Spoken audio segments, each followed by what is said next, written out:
Yeah, it's kind of weird to get it just right where I don't fade in and out. Like, see my hands?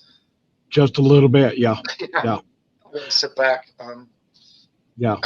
Anyway, Matt, we are now recording, and Okay. what I'd like you to do is tell me, you know, basically where this was, when was this, everything you remember, and don't embellish or add anything you don't remember, just the facts of what you remember. And at the end of your testimony, I will ask you a few questions. Okay. Sounds great. And everything looks good on your end from over here. You look perfect. You looked Okay. awesome. Nice to meet you, Charlie. Nice to meet you, Matt. Yes, sir. All Okay. right. So to get this thing started, uh, it was May 20th, 2019. Uh, I live here in San Angelo, Texas, and I was a fuel delivery truck driver. So my first load that day was to Abilene, Texas, and I loaded the fuel. Uh, a little before 9 a.m., I had left Abilene and was heading to Coleman, Texas, on Highway 84.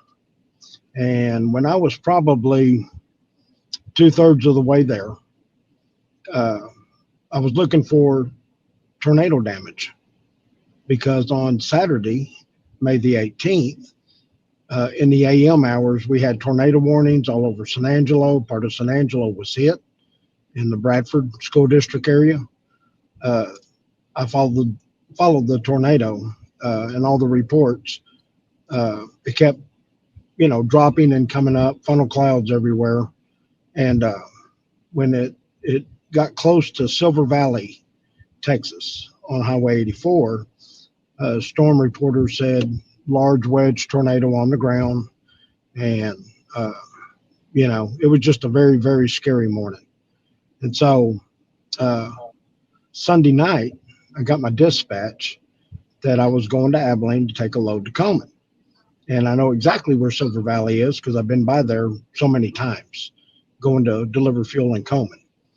Anyway, so as I got closer to Silver Valley, I was really, really looking on both sides of the highway, you know, looking for storm damage and trees being tore up, just that kind of thing. It gets you amped up.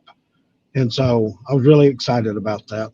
And so once I get about two-thirds of the way to Coleman, I'm going down Highway 84. I'm heading south, and the sun is to my east. And I come over this rise on the highway and approaching uh, this creek that probably is mostly used for runoff and things like that when it rains. And so uh, when I come over this rise, I'm probably less than half a mile away from the creek, and I seen what was, I thought, a black bull to the right hand side of the highway up there in a clearing of grass. And mind you, where this creek is and that whole part of the countryside, it's like a jungle here in this part of the state where I'm at, and just really thick woods, a lot of oak trees, old growth, a lot of undergrowth. So really thick, really really spooky place when you go down in there. But so I saw this black bull, and it was in lime green grass, stuck out like a sore thumb. And I didn't pay much attention to it. You see those kind of things all the time up and down the highways traveling, being a truck driver like I was.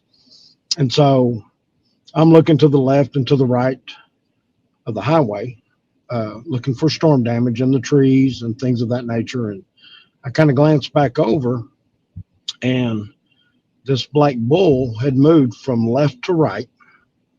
I don't know, 6 or 8 feet is a good estimate, but it did it in a really weird way. And at that point, I thought it was a hog, like somebody's prized hog, uh, big and fat, and just the way it moved looked really weird. And and mind you, this was 6 years ago, 6 years ago, and I can still see it like it was yesterday. And so When this thing moved, it was really weird. And researching and looking into all this time, in my opinion, that was a spider crawl, straight up a spider crawl. And so I didn't think much of it because I see hogs too all the time. And so I'm looking in the trees and I'm checking the highway. I'm doing 70 miles an hour, just doing my job and looking for tornado damage. And I look back again, and now this, what I thought was a hog, was now walking from left to right. It was walking west, and it was on the right hand side, the west side of the highway. I'm traveling south. The sun is on my east, clear morning. Just this thing was lit up. I want to clarify. You said walking. You mean walking on 2 feet? Walking on two legs. And when I first saw it, uh, I was like, okay, it's a man. It's a big guy walking. And I kind of did a double take on him. And this is May 20th in 2019. Hot, humid. Tornado had just come through that area 2 days earlier. It was just muggy and no wind to speak of. It's just one of them days. You step out of the vehicle and you just start sweating. And so I'm looking at this guy. I did a double take, and uh, I thought, what is he doing wearing an Arctic suit, like what you'd wear in the North Pole or the South Pole? And I was like, I had to do a double take. It was just totally out of place. And I'm getting closer, mind you. I'm getting closer coming down the highway, and I am probably less than an eighth of a mile at this point from it. And I'm watching this guy walk, and I'm wondering, what is he doing in an Arctic suit? That's stupid. And he was big. I didn't realize how big until I even got closer. And so I kind of checked the trees again, looking for tornado damage, and then look back at this guy and checking the highway. Mind you, you got to check your highway. You don't want to run off the highway. And as I'm getting closer, this whole event lasted, Charlie, probably a minute, maybe a little less. But as I got closer, within a couple of 100 yards now, mind you, and he's walking, uh, all I can see is the profile. And whether it ever looked at me or not, I don't know. But it's walking, and it's walking with a purpose. It's like it got caught out in the open. And in hindsight, when I first saw it and thought it was a black bull, I think it probably had its back to me, because going down the highway, the first thing I saw in the distance was a barricade that the you know state had put up, and it had the flashing lights on it and all that. So there was something going on the other side of this long creek, this long bridge, and just on the highway. And so, in hindsight, I think that it was squatted down, and its attention was on these workers. And as I went by these workers after this thing happened, they were with a wood chipper on a trailer, and they were cleaning up some of the storm debris from the big storms that had come through on Saturday. But when he was walking left to right, uh, and now I'm in shock and awe. And I'm pretty sure I took my foot off the gas pedal. I never touched the brake, never touched my phone. Why wouldn't you stop? Why wouldn't you video? It's that wherewithal thing that a lot of people talk about. You just don't have it in that moment. It was totally unexpected. This thing was big. And I mean, it was massive big. And the way the sun was hitting it, it was in a spotlight. It was just lit up. And the hair on it, inch, maybe an inch and a half, not long hair, maybe around the face area, because in the profile, I'm sorry, with my hand, in the profile, its skin was an ash gray. It did not protrude out. It was, it seemed like the hair on the top of the head maybe came down on its forehead, because the face looked kind of small. So I think a lot of it was just covered up in hair. I really do. and very large head, very large shoulders. It was thick, and a modest guess from back to chest, he was probably 2.5 feet thick. This thing was massive, and its arms were huge. Its legs were huge. Everything about it was just one big blob of muscle, literally. And it's breathtaking to see that. And I was really in shock and awe. I really was. Uh, as I passed him, I was within, I would say, 50 to 75 yards at that point. He was heading for the trees. Okay. And he never ran. I never saw his feet. And I hate that today. I wished I would have saw the feet. This is Bigfoot. I wished I'd have saw the feet. But as he's heading to the tree line, and it's thick, mind you, very dark woods. And as he's heading to it and I'm passing him, I get a good look at his back. And mind you, it's almost like a halfway around 360 view of this thing. It's like it was all in slow motion, but it happened really quick. And I would say the last 20 or 25 seconds, I realized what I was actually looking at. And so I'm looking, and his shoulders modestly 4 feet across. His head set right on top of what I would call a very short pyramid. The trap muscles, like everybody said, right to the back of the head, and I could see him move. I could see his shoulders moving, his shoulder blades, the muscles down the middle of the back where the spine is.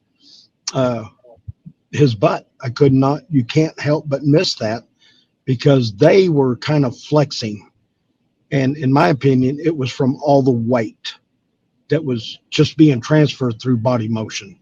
His legs had a slight quiver to them, but the stride, it was, so many people talk about him gliding. He was so smooth, and his head did not bob up and down. It did not. It was just so smooth. He was walking with a purpose. He hit the tree line, and mind you, Charlie, I've got to look back to the highway as fast and back to him as I can. It was like back and forth as fast as I could. And I know I was slowing down, so my foot came off the gas pedal that I wasn't even aware of. And when he hit the tree line, he just disappeared like smoke, literally. He blended in so fast, so easily. That was the last I saw of him. And it was a moment that I'll never forget ever. Like I said, it was like yesterday. Yeah. So these things are real. And this one was huge. How tall? I don't know. He was in grass. I could just barely see hit the top of his calves, like below the knee area. And so his calves were big, and I could just see him through the top edges of the grass. His hair, this thing was jet black. I mean, from head to grass, jet black, no clothes. This was a Bigfoot. What what was supposed to be the boogeyman growing up, they're real and they're out there. This is the very first interview I've done, and I couldn't have picked a better man. You and Lindsay are amazing. Well, I've been following y'all for quite some time. we thank you for trusting in us. We take it very serious. One question we go back to in this sighting, it was down on the ground, Yep. and you mentioned the term spider crawl, which I know Yes, you've sir. done research since then, and not a lot of people know about Bigfoot's spider crawling. It's different than just being on all fours. Uh, a Bigfoot spider crawling is laid flat out like a spider. It's impossible for a human to do that. And we've got Yes, sir. witnesses who've seen this behavior of them getting down very, very low, which we think they do it to look, less obvious and try to hide. And then Exactly. once I guess they're discovered and they realize, okay, I got to make a break for it. They hop up and they just walk off, He did. get out of there. Um, so that's what the spider crawling you're referring to is, because we've talked before. So it was very low to the ground when you Yep. first saw it. He was. And like I said, this thing was massive. So even being low to the ground, the way he moved, it was like an undulation. It was just a really weird move, and he stopped. And literally, I caught him in the open. It was an accident, Yeah, and I think all of his attention was on that crew on the other side of the creek that he could hear. He could not see through all of that, but he right. could hear them. I see. And I came up. I think he heard my tractor when I topped the short hill coming down toward the creek area, and then he was caught. And he went down and he moved to the right. So I definitely feel like I'm one of those that actually witnessed the spider crawl. Didn't Right, know it at the time, but in hindsight, that's exactly what it did. I think it was trying to hide and the grass was not deep enough. And right. then he just got up and it was like, damn, he had that attitude walking toward that tree line. And it really is thick there. I will send you some pictures. I've got pictures to send you. Oh, that'd be Uh, great. Absolutely, absolutely, and you can get this into perspective. Uh, and when he hit that tree line, he just disappeared. And uh, like I said, the muscles on him, I didn't see all the fine little detail muscles and stuff. I seen the massive ones, the ones that are unmistakable that you can't mistake. Yeah. They were there, and this thing was big. And I mean, it's like I had told you the other day when I talked to you on the phone. This thing, it was like Arnold Schwarzenegger on steroids times three. This thing was huge. Just, I mean, it's unbelievable to even talk about it because it's still hard for me 6 years later to wrap my mind around how huge these things are. But they're here, uh, and immediately once I got my my senses back, uh, I would say maybe a mile later, uh, I checked the time. It was 9:37. And I thought, okay, I saw this thing at approximately 9:35. Nobody's going to believe me. And I almost thought about not telling anybody, but how can you not? And in the beginning, I needed people to know. I was scared for everybody, scared for myself. Going into the woods, it changed everything. We grew up camping and fishing, me and my brothers and my family and my cousins, and always in the woods, always at the lakes. And Lyle Blackburn, he's got that. They always stick to water, and they do. And this creek uh, still had some water in it a month later. I saw this thing on May 20th, and it took me a month to get my courage up, but I had to go back where I saw this thing. I had to go back, and I went back on Sunday, June the 19th, about a month later. And I took my little 380, it's the only handgun I had. I guess that was for me if things went wrong. It wasn't going to hurt them. Yeah. Um, but I went back and I videoed it and did a lot of snapshots and sounds that I was hearing. And I'll go to my grave that they were still there. For whatever reason, they were still there. Uh, whether they live in that general area or they were just migrating through, uh, they were still there because I could hear things. There were no homes anywhere near that approximate area. Okay. And while I'm videoing, and there's very little traffic on this Sunday morning when I got there. But off in the distance, a little ways, I could hear, it sounded like wood hitting tin. And for whatever reason, in my mind, like an old windmill blade. But it didn't sound like metal on metal. It sounded like a dull hitting metal, like wood on metal. That's the only way I can try to, figure it. Uh, and it would hit once, and then maybe a couple of minutes later while I'm walking around I'd hear like three of them, three knocks on that metal, and then maybe two. This went on basically the whole time I was there. Every few minutes, it wasn't constant, but I could hear it. And like I said, there were no homes. even close enough for any of that. And I can only put my mind to it is they were just letting the other one or more know that I was there. Yep. I had parked my truck off the side of the highway in a small little parking area and got out, and I prayed to God. And I said, God, if I'm to see them again, let me see them again. Yeah. And it was pretty amazing. Very scary, very scary. I went down to the fence line as far as I could. I didn't cross the fence line because then you're into private properties. Yeah. So I did cross I did cross over the highway. I videoed on both sides of the highway. And I would think that probably about 10 miles from there, looking at Google Earth, is Lake Coman. And this creek runs pretty well from there all the way and beyond where I was on the highway. So they do follow the water. They do follow the water.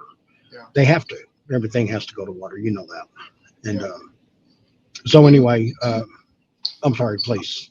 I was going to ask about the way it walked. You mentioned it was smooth, like it glided. The head did not bob up and down, which is consistent with other reports. What about the way it walked, its body? Can you describe more of its body and the way it was walking? Okay. Uh, and really, like I told you, watching the Patterson Gimlin film, Patty was walking with a purpose. She wasn't running. This guy, and I know it was a male. There was no way this thing was female. This thing had the complete aura as a male. And when he walked with that purpose like Patty did. And like I said, I'm sure he looked at me, but at the same time, I didn't get to look at him every second. He had to have, or yeah, maybe he never looked at me. Maybe he just heard me and he got caught in the open. And I think he tried to lay down in the grass and move around, and that was the spider crawl. And then next time I looked, he's walking, Yeah. and his arms, they were long. Uh, I don't know if they were, almost to the knees like people talk about. Uh, I was so focused in on the muscle, on all the muscles and how big they were, how big this thing was. But it did have big arms, and they, I want to say in hindsight because I don't want to embellish anything, but it probably did have long arms. I almost feel like it had to do the spider crawl. Yeah. It was really weird to see that, Charlie. It was really weird. And I know people have seen it, and I'm one of those that did. I just didn't know what I saw at the time when he did that. The arms moved, the shoulders, just like what I saw that day. What I saw that day was a beast that walks like a man. They are real. Uh, when I went back a month later, and when I went down to the fence line and followed a lot of that, uh, I was out of sight. I was out of sight of traffic. Uh, and if they wanted me, they could have had me. They knew I was there. They were communicating. I know they were. Uh, I didn't know any of this until I really started looking into Bigfoot and things of that nature and learning. And I've been learning. I've been doing this every day for 6 years to some degree. I'm doing Bigfoot something. Yeah. It's pretty amazing how it changes your life. Yeah. Most people become Bigfoot researchers after their sighting because they want answers to what they witnessed, and it engulfs your life. It takes over, and you're one of the few lucky ones. People, even us researchers, want to see them. We're out there for hours and hours and hours each day, each weekend, trying to see one, and um, it doesn't always happen. So you're one of the lucky ones who got to see it. When you told people afterwards, who did you tell, and what were their reactions? They all believed that I believed what I saw, telling friends and family. Uh, and a few people I didn't even know that, because I wear like my Bigfoot hats and all the time, and Yeah. they'll question me about it, and I'll tell them. And I'm just, I'm at the age now, Charlie. I really don't give a shit. People have got to know, and I know the scientific community. We all know what they want, and they do want a body, and we understand that. We understand that. Uh, but people have to hear these stories, and you do such a great job. That's why I contacted y'all. You Well, do thank such a you. great job, and you let us tell our story. Well, thank you. And, you know, protecting them too. At first, I was thinking about asking you the exact location, but I don't want to make that public. I don't Right. mind mentioning the nearest city, county, um, Yeah. the exact spot. I want you to keep that private because Okay. you could, could go back there and try to videotape one or record audio and find tracks. So keep that as your personal area. I will. Don't let that out to anybody because there are people that do want to shoot them, which Yeah. of course, I don't want to happen. I don't think you do either. Yeah. But the nearest city would be where? Abilene and Coleman. It was closer to Coleman, Texas, Okay. than it was Abilene. I was 2/3 of the way. They're about 40 miles, a little less than 40 miles apart, and I was probably about 2/3 of the way there. Um, and just the whole area is it's really thick in woods, and there is a lot of farmland out there. There is, but when you get to these wooded areas, it's pretty impressive what's out there. And rolling hills, uh, just to me, the perfect habitat. Nobody's going to see them. Have you looked on Google Earth at that Yeah, spot?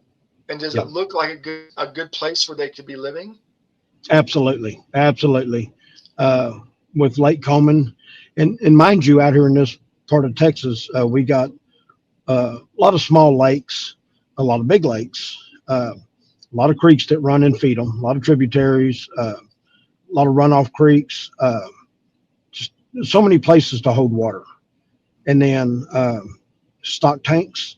You can see just stock tanks on these farms and ranches uh, that will hold water, and you hear the stories about these things being on people's property and going over the fence, dragging a cow or carrying a cow, Yeah. sheep or whatever. And I'm telling you, this thing, if it wanted to throw a cow over its shoulder, it would have no problem. This thing was massive. And just, I'm in a tractor driving, hauling fuel, and I would think that my uh, line of sight is probably at about the 9 foot level. And if I had to guess, this thing was at least 7 foot. It could have been taller, but and I would think so. Just this thing was so big. It was And you ridiculous. mentioned earlier you were doing about 70 or so. You Yep. might have taken your foot off the gas, but you did not hit the brakes, so you're still going pretty quick. You're watching it the whole time, basically. And at one point, the closest you were, what would you say that the closest position you would have been to it? 50 yards at the most Yeah. was probably the closest I was. Yeah, But I that's had such a close. good long look, and the sun illuminated this sky. It Yeah. was amazing. You couldn't have asked for a better setting unless Yeah. you were 20 yards away. That would be the only thing better. Um, I just had such a good look at him. He did have plenty of hair on his head. Okay. Uh, his forearms uh, were big. All of his arms were big, all the way to his hands. But his forearms looked kind of weird big, kind of that Popeye the Sailor Man big. They looked kind of weird. They looked a little out of place. And mind you, I'm looking at his right side on the profile as he's walking to the right, looking at his right side. And I've got this perfect from the right side to the back and watching everything move and flex. He had a slight lean to him. Uh, uh, I can't help but always refer back to the Harley Hoffman video, the jet black, the muscles. You can see the muscles in that one. Only these were bigger. To me, this thing was bigger than the Harley Hoffman video, but not leaning over as hard as the one in the Hoffman video. But it did have a forward lean, like we all hear about. I mean, it was almost looking at Patty's boyfriend. If you can imagine that, he walked like her. He walked with a purpose. He didn't run, and he was smooth. He was very smooth, and he covered a lot of ground, really in a short amount of time, in hindsight. Yeah. But he just got caught in the open. And you're right, I was lucky to see him, Yeah. and still grateful that I did. But it has changed my life. It has. My history as far as Bigfoot. Uh, you know, we grew up with the boogeyman, and you never know what's on this earth. That was kind of my attitude, kind of on the fence, like, man, that'd be cool if that was true. And I'd have to see it on the 5 o'clock news to believe it. But oh man, dude, when you see them in person, I was blessed. I was blessed. And it was real. And I promise you, it's been a release to be able to talk to you, knowing where your mindset is, and Lindsay and all those people associated with you, going to the Texas Bigfoot Conference in 2021 and getting to meet Dr. Meldrum. And I did get to meet you and Lindsay briefly there. And Lindsay said, well, maybe Charlie will want to do a video uh, Yeah. interview with you. And I was like, okay. And, but y'all were so busy. All the tables were so swamped.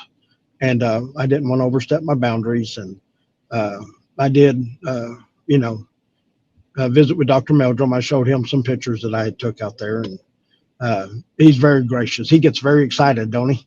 He Yeah. gets very excited. He just, boy, he's all in. And And he loves it. He loves it like oh, he we all does. He do. does. Everybody there. I met so many good people. Uh, you and Lindsay, Dr. Meldrum, Shelly Covington, Montana, Lyle Blackburn, Craig Woolheater. He's the bomb that puts it Yeah. on every year. Yes. And I'm going. I'm going in October.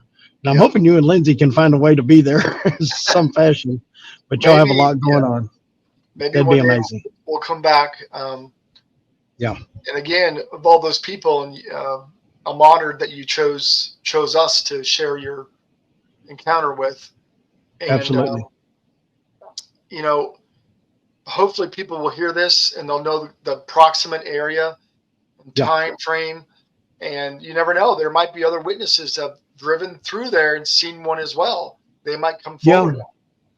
yeah. And I tend to stay on the subject of what I saw. And like I said, I went to Coleman and I delivered fuel.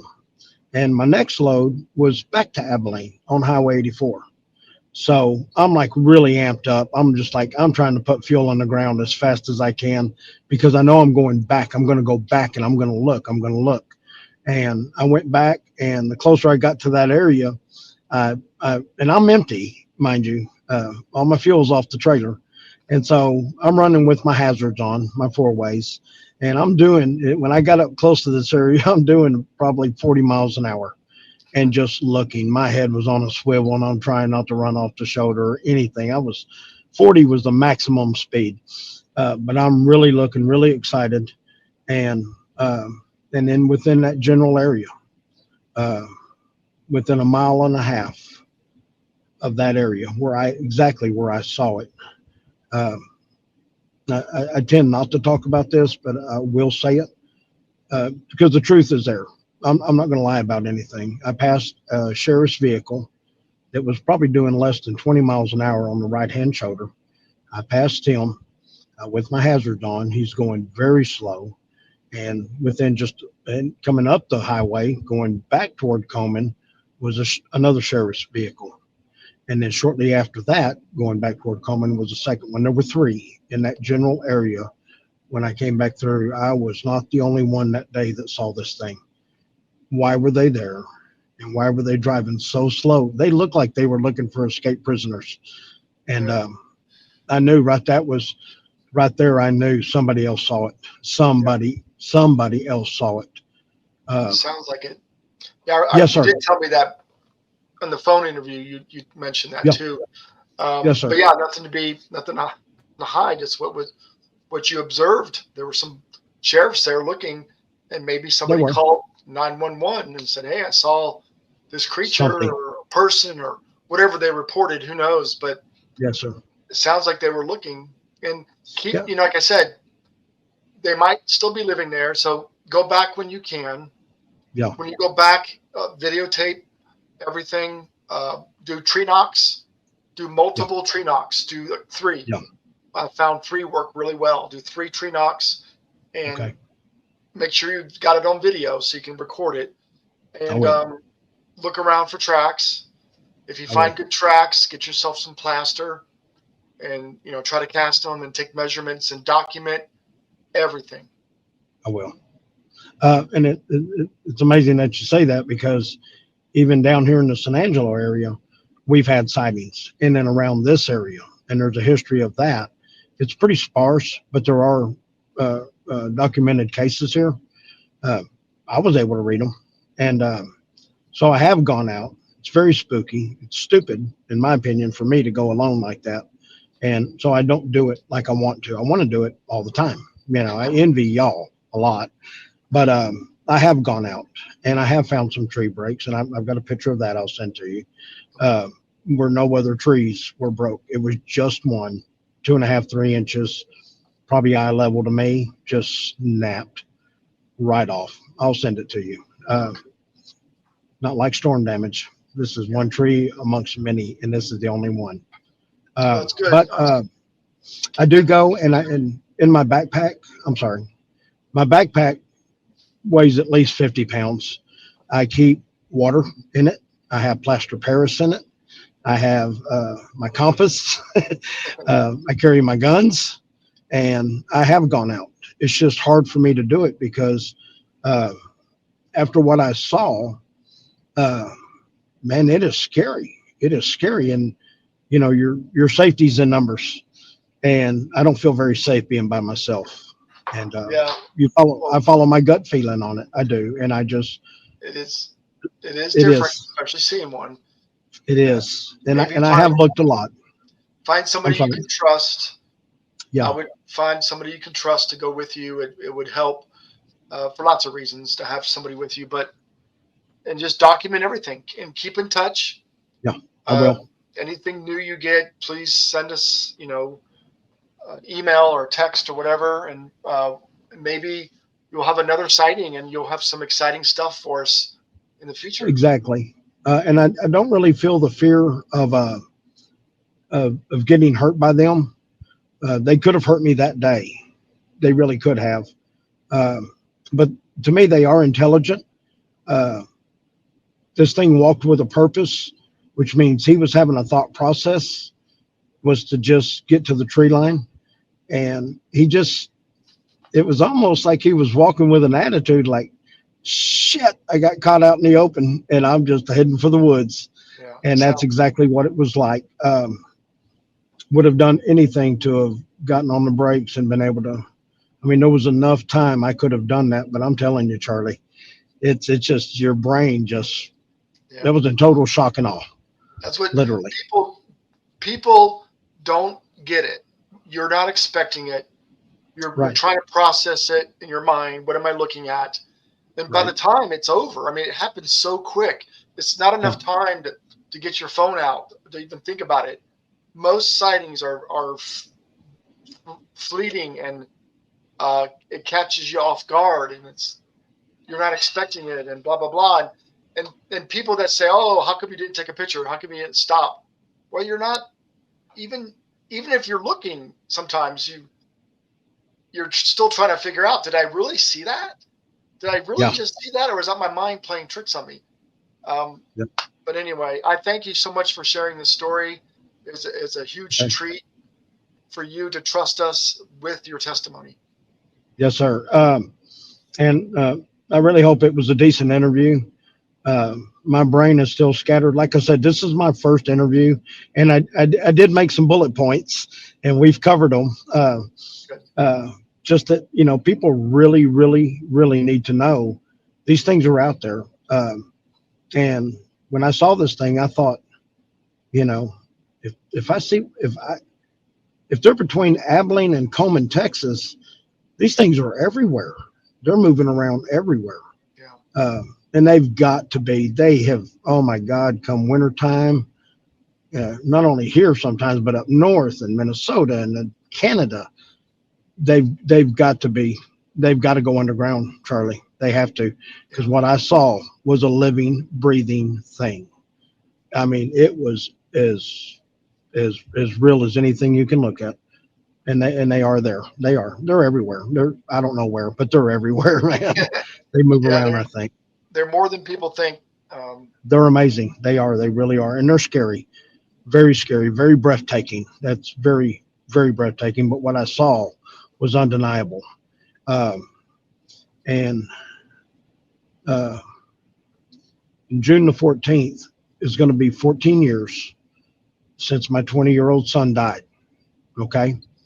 And I have told this story uh, as truthful as I can. I put everything on this on my son Ryan.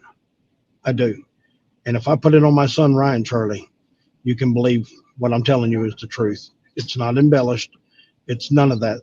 It's real. And people that know Well, me know that I lost my buddy when I lost my son. That was yeah, very hard, it's very got to hard. be the hardest thing to do is lose a child. It was, it was, but And it is what it is. So my story yeah, is on my faith with God. Uh, it's true. I put it on my son. I'm not going to lie on my son. You can shoot no, me in the head first. I am not you lying know, on my son. This yeah, is a your true son would deal. And I, he would be very proud of you for being courageous and coming forward and sharing the story because it's not an easy thing to do no, to sir. share something as remarkable as seeing a Bigfoot, which many people don't believe. It takes a lot of courage to come forward. So It again, does. thank you so very much. Keep in touch, I will. and hopefully we'll hear back from you. You will. You will. I'll keep you updated, and that's my deal. I wanted friends to go. Uh, a couple of my brothers, one of them, I wanted them to go with me back to this place many times. And then as time goes by, and you get a hold of this thing, these are people that I care about. These are people that I love, and they have children and stuff. The only the only the only ones I'm going to go out with, even here in Texas or anywhere, because I want to do it once I retire. I'm hoping in about a year. Um, I want to go out with people that are dedicated to it. They know what they're getting into. They know what they're signing up for. But I cannot take my brothers or my friends, and if something happened to them, because I know what I saw, and we don't know their temperament. We really, really, really don't. If you Yeah, piss them off, you might yeah, it might not turn out so well. You just never know. yeah. Well, be So I careful. can't. They'll Yeah, usually let you know. They'll let you absolutely. know with loud, tree breaks. You hear a very Yeah, loud tree break, rocks yeah, being thrown, growls, anything intimidating. Just leave. Respect their wishes, and yep, you should be safe. yeah. I would think so. I just can't take people that are family or really close friends. And one really good friend of mine has children that I just love to pieces. They are the most amazing kids. Uh, I can't take them. I've got to go out with people that are committed to doing what they're doing, knowing what could or could not happen. Yeah. And when I go, I know what could or could not happen, but I've still gone, Well, look and I around. will keep you updated. Keep me I will. updated, and again, thank you. It was a pleasure talking to you. The pleasure was all mine, Charlie. You and Lindsay keep up the good work, man. Thanks. You got 50,000 plus followers, buddy, for a reason. I'm one of them. You lead, I'll follow. I'll stay in touch. I promise. Thank you. Have a good night. Thank you, my brother. You too. Bye bye.